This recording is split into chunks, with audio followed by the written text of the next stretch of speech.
بسم اللہ الرحمن الرحیم۔ السلام علیکم معزز طلبہ کرام، آپ سب کیسے ہیں؟ آج ہم اصول الشاشی کے سبق نمبر 131 کو پڑھیں گے۔ آج کے سبق کا عنوان ہے واو کا مجازی معنی، اور آج کے سبق کی عبارت وقد یکون الواو للحال سے شروع ہوتی ہے۔ آئیے سب سے پہلے عبارت اور اس کا ترجمہ کرتے ہیں۔ مصنف علیہ رحمہ لکھتے ہیں وقد یکون الواو للحال، پس کبھی واو حال کے لیے ہوتی ہے، فیجمع بین الحال و ذی الحال، پس یہ حال اور ذو الحال کو جمع کر دیتی ہے۔ وحینئذ یفید معنی شرط، اور اس وقت یہ شرط کے معنی کا فائدہ دیتی ہے۔ مثالہ ما قال فی المعزون، اس کی مثال وہ ہے جو معزون کے بارے میں کہا کہ اذا قال لعبدہ اد الی الفا وانت حر، یکون الاداء شرطا للحریت، کہ جب آقا نے اپنے غلام سے کہا تو مجھے 1000 روپیہ دے اس حال میں کہ تو آزاد ہے، تو پس یہ ادائیگی اس کے آزادی کے لیے شرط ہوگی۔ وقال محمد فی سیر الکبیر اذا قال الامام للکفار افتحوا الباب وانتم آمنون لا یأمنون بدون الفتح، اور امام محمد نے سیر کبیر میں فرمایا کہ جب امام وقت نے کفار سے کہا کہ تم دروازہ کھول دو اس حال میں کہ تم امن والے ہو، تو وہ امن والے نہیں ہوں گے جب تک کہ دروازہ نہیں کھولتے۔ وَلَوْ قَالَ لِلْحَرْبِيِّ انزل وَأَنْتَ آمِنٌ لَا يَأْمَنُ بِدُونِ النُّزُولِ، اور اسی طرح اگر کسی شخص نے حربی سے کہا، لشکر اسلام نے، کہ تو نیچے اترا اس حال میں کہ تو امن والا ہے، تو وہ بغیر نیچے اترے امن والا نہیں ہوگا۔ وَإِنَّمَا يُحْمَلُ الْوَاوُ عَلَى الْحَالِ بِطَرِيقِ الْمَجَازِ، برحال جو واو کو حال پر محمول کیا جائے گا یہ بطریق مجاز کی کیا جائے گا۔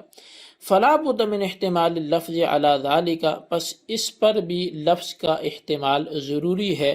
وقیام الدلالت علی ثبوتہ، اور اس کے ثبوت پر دلالت کا قیام بھی ضروری ہے۔ کما فی قول المولا لعبدہ ادی الی الفا وانت حر، جیسا کہ مولا کا اپنے غلام سے کہنا کہ مجھے 1000 روپے دو اس حال میں کہ تم آزاد ہو۔ فإن الحریۃ تتحقق حال الاداء، پس بے شک جو حریت ہے وہ ادائیگی کی حالت میں ثابت ہوگی۔ وقامت الدلالت علی ذلک، پس اس پر دلالت بھی قائم ہوگی۔ فإن المولا لا يستوجب على عبده مالا مع قیام الرق فیہ، پس بے شک مولا اپنے غلام پر وہ مال لازم نہیں کرتا اس حال میں کہ اس میں رقیت باقی ہے۔ وقد صحت تعلیق به فحمل علیہ، پس اس میں تعلیق بھی صحیح ہوئی تو اس کو اسی پر محمول کیا گیا۔ یہ طلبہ کرام یہ ہمارے آج کے سبق کی عبارت اور اس کا ترجمہ تھا۔ وقد یکون الواو للحال سے قبل مصنف نے واو کا حقیقی معنی بیان کیا تھا کہ واو مطلقاً جمع کے لیے آتی ہے۔ اب یہاں سے واو کا مجازی معنی بیان کر رہے ہیں کہ واو مجازاً حال کے لیے بھی آتی ہے۔ اب فتجتمع بین الحال و ذی الحال، واو کا حقیقی معنی بھی بیان کیا اور اس کا مجازی بھی چونکہ ہو گیا۔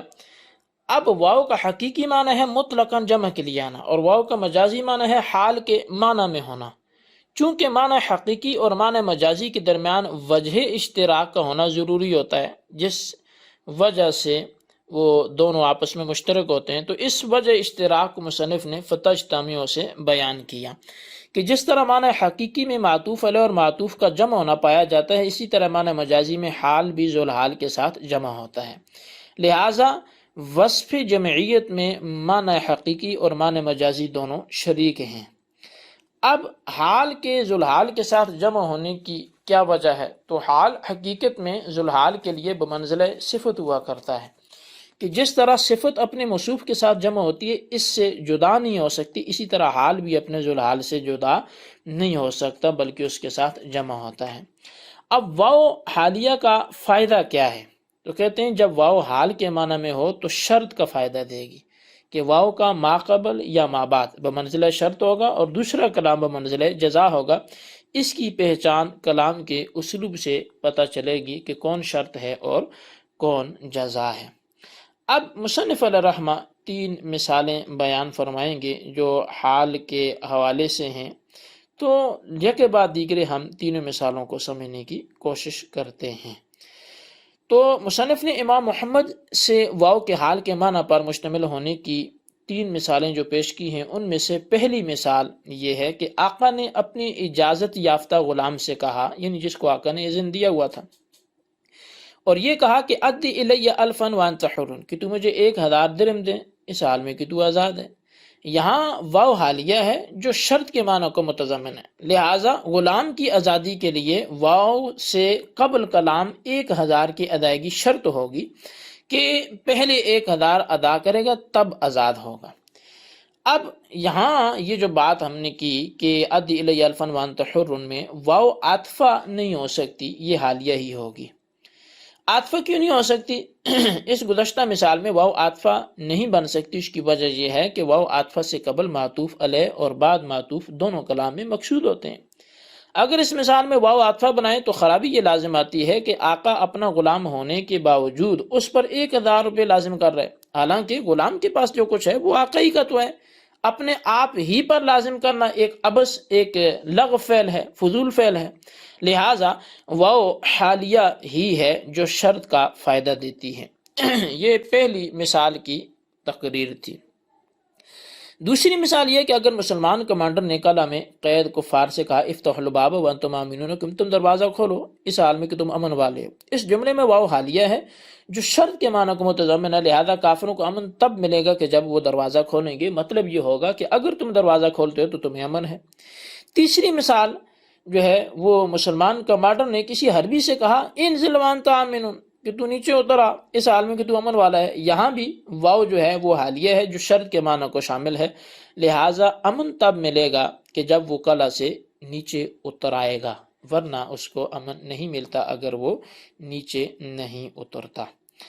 اب دوسری اور تیسری مثال میں واو عاطفہ نہ ہونے پر دلیل کیا ہے؟ یعنی پہلی مثال میں تو ہم نے کلام کر لیا، دوسری اور تیسری مثال میں واو عاطفہ نہیں ہو سکتی، کیونکہ اگر واو عاطفہ مانیں تو خرابی یہ لازم آتی ہے کہ کفار چاہیں دروازہ کھولیں یا نہ کھولیں، اسی طرح حربی کافر ہے چاہے قلعہ سے نیچے اترے یا نہ اترے امن مل جائے گا، کیونکہ واو عاطفہ کی صورت میں معطوف علیہ اور معطوف دونوں مقصود ہوتے ہیں، جبکہ کمانڈر کا مقصد تو یہ ہے کہ دروازہ کھولا تو امن ہوگا ورنہ نہیں، اسی طرح حربی نیچے اتر آیا تو امن مل جائے گا ورنہ نہیں، جبکہ واو عاطفہ کی صورت میں کمانڈر کے مقصود کے خلاف حکم ثابت ہوتا ہے، لہٰذا واو حالیہ ہی ہے جو شرط کے معنی کو شامل ہے۔ اب معنی مجازی مراد لینے کے لیے بھی 2 شرطیں ہیں، اگر یہ ہوں گی تو پھر معنی مجازی مراد لیا جائے گا۔ وَإِنَّمَا تُحْمَلُ الْوَاوُ بِطَرِيقِ الْمَجَاز سے مصنف نے اسی کو بیان کیا، واو کو حال کے معنی میں لینا یہ مجاز ہے، اور مجازی معنی مراد لینے کے لیے 2 شرطیں ہیں۔ پہلی شرط یہ ہے کہ لفظ جس محل میں استعمال ہو وہ محل معنی مجازی کی صلاحیت اور احتمال بھی رکھتا ہو، اور دوسری شرط یہ ہے کہ معنی مجازی کی تعیین اور معنی حقیقی کے متروک ہونے پر، یعنی اس کے چھوڑے جانے پر کوئی دلیل بھی موجود ہو۔ ہر معنی مجازی کے لیے ان 2 شرطوں کا ہونا یہ ضروری ہوگا۔ اب مثال کے طور پر معنی مجازی کی 2 شرطوں کو مثال میں یوں جاری کرتے ہیں کہ پہلی شرط یہ تھی کہ وہ محل معنی مجازی کی صلاحیت رکھتا ہو۔ مثال کے طور پہ جب مولا نے اپنے غلام سے کہا ادی الی الفا وانت حر، اس کلام میں معنی مجازی یہ ہے کہ واو حال کے معنی میں ہو، اور یہ حال کے معنی میں ہونے کی صلاحیت رکھتی ہے چونکہ حال ذوالحال کے ساتھ ملا ہوا ہوتا ہے، اور یہی بات اس مثال میں بھی پائی جاتی ہے کہ غلام کی آزادی 1000 کی ادائیگی کے ساتھ ملی ہوئی ہے۔ اور دوسری شرط یہ تھی کہ معنی حقیقی کے متعذر ہونے پر کوئی دلیل ہو، اور وہ بھی اس مثال میں موجود ہے، وہ اس طرح کہ اگر واو کا حقیقی معنی عاطفہ ہونا مراد لیا جائے تو آقا کا اپنی ہی ذات پر 1000 روپے لازم کرنا ثابت ہوگا، چونکہ واو عاطفہ کی صورت میں معطوف علیہ اور معطوف دونوں مقصود ہوتے ہیں، لہٰذا غلام پر لازم کرنا اپنی ذات پر لازم کرنا ہے، کیونکہ غلام کا مال آقا کا ہی تو مال ہے۔ حقیقی معنی کے متعذر ہونے پر ایک نحوی دلیل بھی آپ کو پیش کرتا ہوں۔ مثال کے طور پہ اس نے بولا ادی الی الفا، اب یہ جملہ انشائی ہے اور وانت حر یہ جملہ اسمیہ ہے، جبکہ واو عطف ماننے کی صورت میں جملہ اسمیہ خبریہ کا عطف جملہ فعلیہ انشائیہ پر لازم آ رہا ہے، جو کہ درست ہی نہیں ہے، اور عطف کا درست نہ ہونا خود معنی مجازی کی تعین پر بھی دلالت کر رہا ہے، لہٰذا یہ معنی حقیقی کے متحذر ہونے پر دلیل ہے۔ جب اس مثال میں معنی مجازی مراد لینے کی دونوں شرطیں پائی گئی ہیں تو واو کو حال کے معنی پر محمول کیا جائے گا اور اس کا حقیقی معنی جو ہے وہ چھوڑ دیا جائے گا۔